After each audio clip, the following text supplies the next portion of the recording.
Okay, guys, I think it's probably good if I just start off by addressing the elephant in the room. I think first of all of you have a responsibility to ask questions. It's not your fault that any of this happened. You have a responsibility and you have a job to get the facts. So I truly appreciate that. I also know I have a responsibility.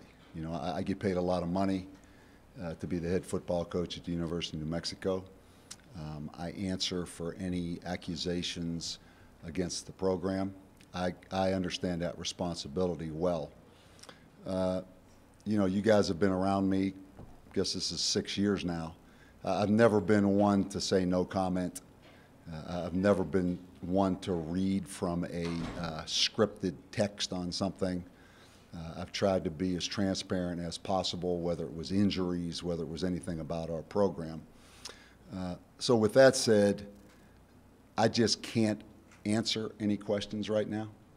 Now's not the right time to do it. Trust me, at the appropriate time, you guys will hear every fact from A to Z from me. So I hope you understand that. The next part, I don't really feel a need, quite honestly, to stand up here and defend myself. I don't say that from an arrogant standpoint. I don't say that from the standpoint that I'm above being questioned. I say it from the standpoint that the truth is the truth, and I don't think you have to defend the truth.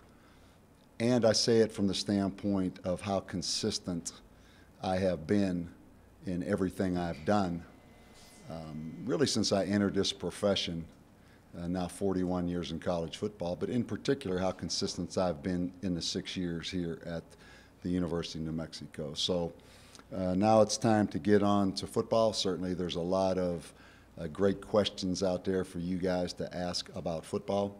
We're going to Tulsa. It's a challenge. It's a challenge. Tulsa's a team that won 10 games last year. Right now they're 1-2 like we are.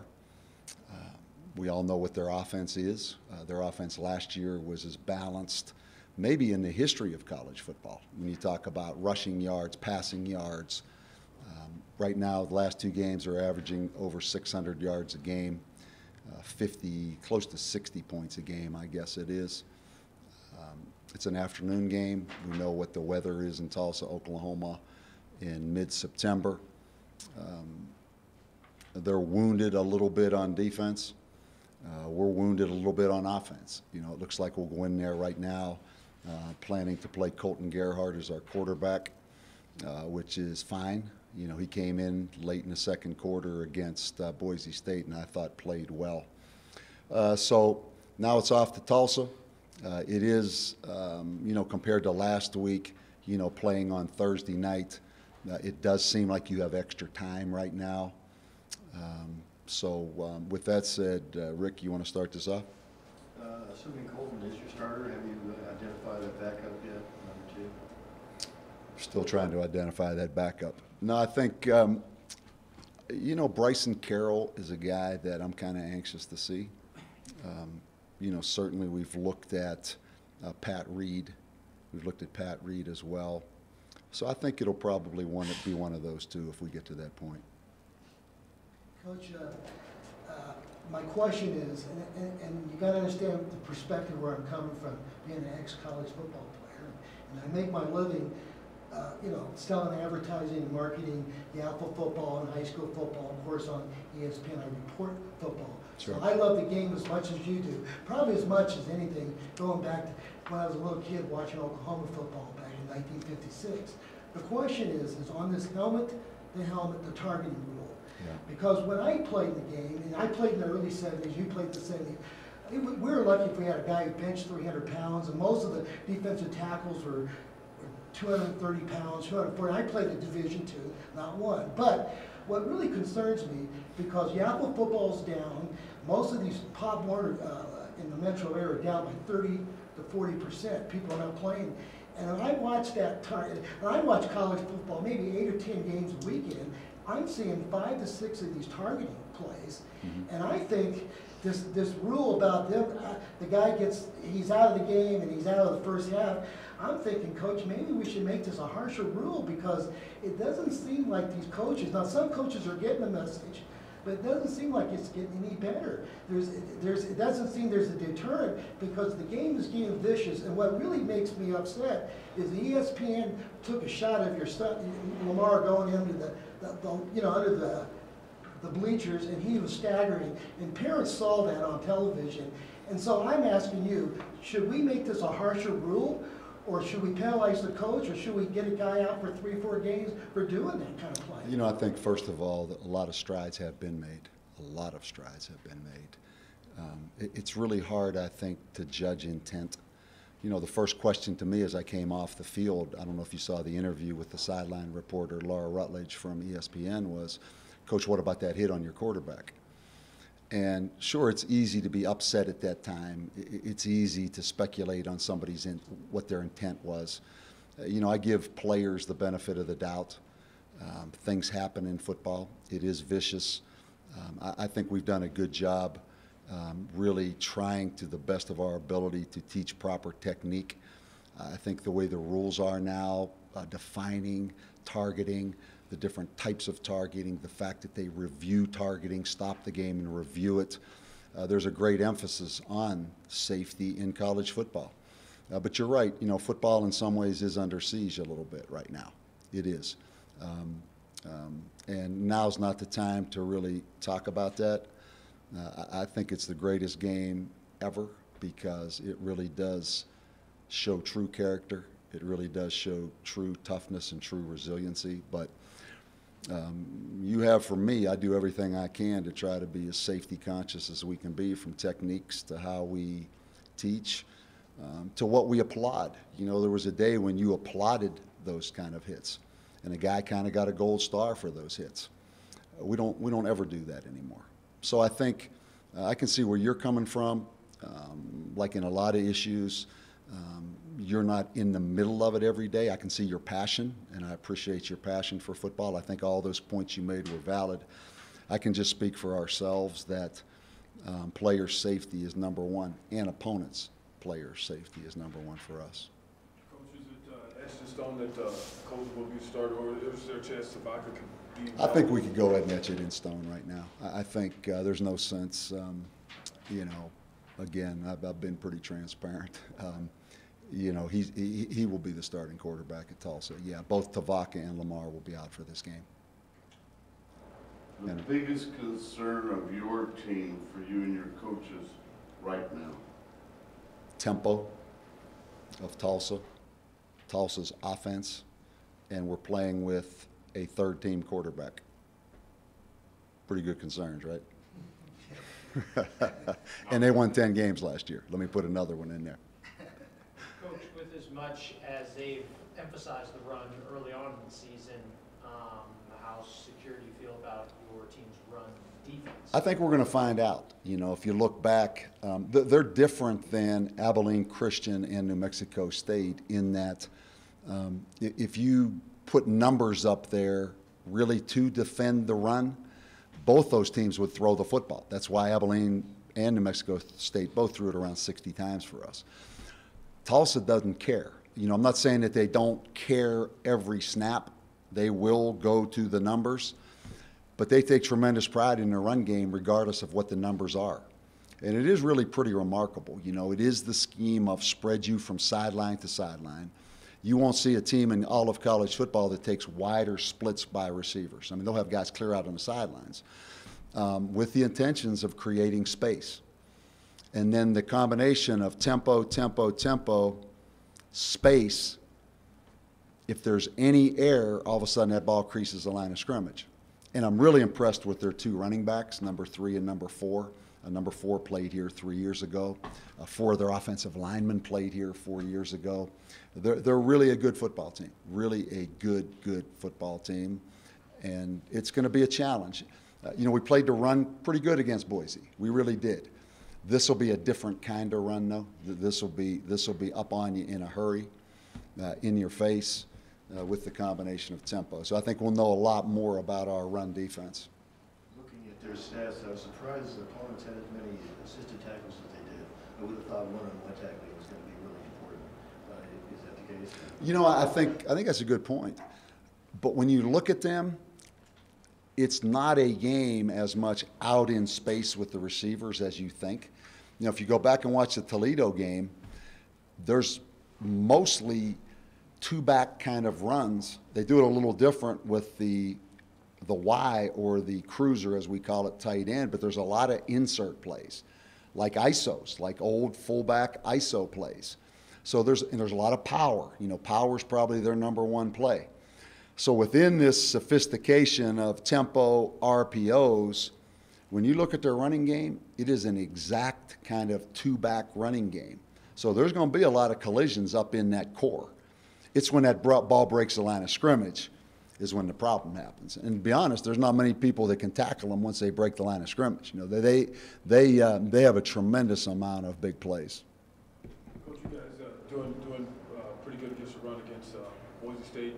Do you credit that to what you were talking about during camp, how you have more talent, like the experience was gone, but you had more talent? I think that's fair to say. You know, again, Van, this is a big test this week of how much our talent has improved and just how mentally tough we are, because the mental toughness piece of this game is a huge, huge component this week. But we do have more talent. You know, we had a nose guard that made a big play for us. We had some defensive ends with some suddenness. Our rush linebackers made some plays. You saw Ocasio and Alex Hart as the inside linebackers are pretty explosive. We were able to cover Boise obviously better than we did a year ago. So I'm encouraged by that. You know, I'm encouraged by the fact that we went against a Boise team at home. We all saw what Washington State did to Oregon State this next week, where the week before Boise went into, 2 or 3 overtimes with them at Washington State. Yeah, I mean, there's a lot of signs there, but the true test for our defense will be this week, because this is a challenge. How did things change with Colton being the quarterback this weekend? You know, I would say that he's not as fast as Lamar, and I think you can see that. He probably doesn't throw it quite as good as Tavaka, but he really is a guy that can do both things pretty equally. You know, it's not like he runs it better than he throws it, or throws it better than he runs it. And because of his personality, you know, he's a unique guy. I mean, I love the kid. I mean, he doesn't say anything. He doesn't say anything now. I mean, he is just a straight line, doesn't show his emotion, and he plays that way. You know, when he went in that game, I mean, you didn't feel the least bit rattled having him in there. So, Bob, I think going into it, we feel really good about what we can do with him. I mean, because of his personality and because of his skill set. So we have no excuses. You know, we have no excuses going in there. We've got a guy that can run our offense, and I'm kind of anxious to watch him play. On that subject matter, ever any consideration to have Gabe Ortega compete for quarterback? He's competing all he can to get on that field at safety, and he's on special teams. I just think Pat Reed is ahead of him if we went that route. Good question. You know, Gabe Ortega was a high school quarterback. Cameron Miller was a high school quarterback. Q Drennan, Pat Reed. We had them lined up out there today in Paskelly. They all wanted to throw. We had about 16 of them thrown. We didn't get to Ortega, though. I got to be honest, man. Coach, the last 2 games with the fumbles on the first possession, is just the focus not there to start offensively, or is that just coincidence that it happened at the start? Brutal. I mean, and I go back to Abilene Christian not scoring on that first drive on the goal line. The next week, you know, T.O. coughed it up. That may be valid, concentration or whatever, but the one with Rick, you know, we went for it on 4th and 1. Rick made a really good run for about 6 yards. I mean, it's bang, bang. You know, was his knee down or not when that ball came out? So the thing about Rick, I was really encouraged by Rick McCorley. Man, it was hard there early when he turned that over. He got through that and was a huge positive to our team on the sidelines, both with the defense and the offense. I mean, he bounced back, and I was really excited about that. Again, people may look at us as, You know, kind of a team that just runs it, and maybe some people say not really exciting.